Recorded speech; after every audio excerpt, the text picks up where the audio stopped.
Bible. Today we will be looking into our first story from the book of Ezra. Rebuilding the Temple, Part 1, Ezra chapters 1 to 3.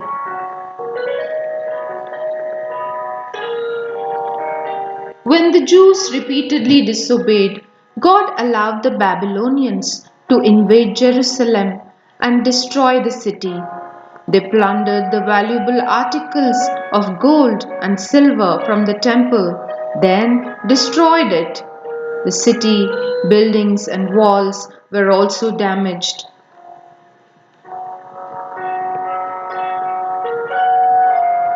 Most of those who survived the battle were captured and taken into captivity in Babylon.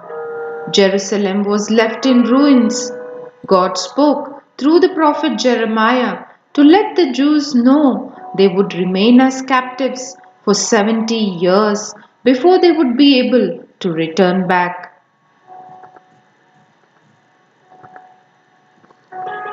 Almost 70 years later, the mighty Babylonian Empire fell to Cyrus, king of Medes and Persians. In the first year of his reign, God prompted Cyrus to announce that the Jews who wanted to return to their land could do so. Cyrus also declared that God had told him to rebuild the temple in Jerusalem. Those in the regions where the Jews now lived should donate gold, silver, animals and goods to them along with gifts for the temple. The order was written in the official records so that everyone would know it was the king's command.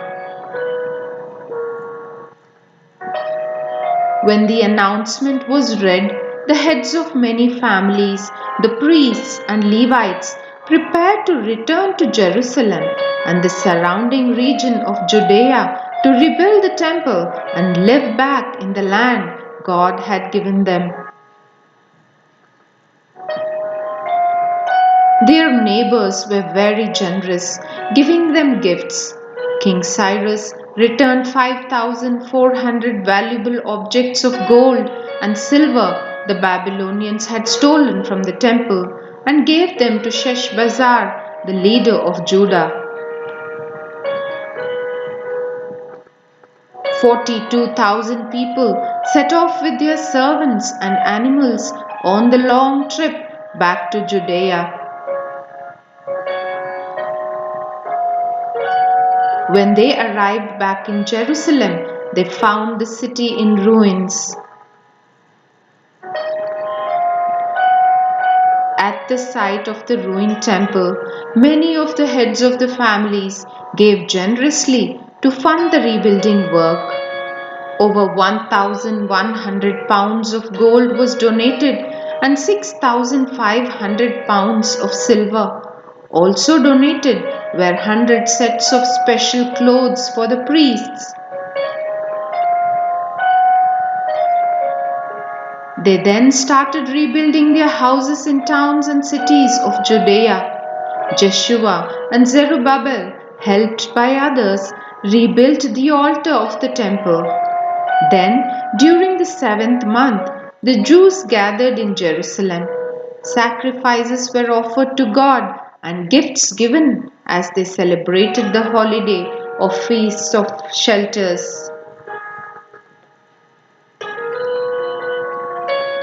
Money was given to pay craftsmen who worked with stone and wood to start rebuilding the temple. A few months later, the rebuilding work began, supervised by a team of Levites under the direction of Zerubabbel and Joshua. Gifts were given to the people of Tyre and Sidon to purchase large pieces of timber. These were floated along the coast to the port of Joppa and then hauled overland up to Jerusalem.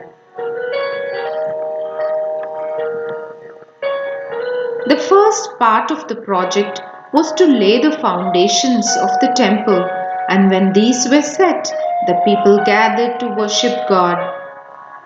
The priests and the Levites led the worship, singing the same songs their ancestors had sung when the original temple had been built in the days of Solomon. They sang, "God is good, He will always love Israel." Many of the people were so happy they shouted aloud, and the sound could be heard for a long distance. But the people who were older, who had seen the temple before it had been destroyed, wept. They could see that the base of the new temple would be much smaller than the original one. Everyone made so much noise you could not distinguish between those rejoicing and those crying.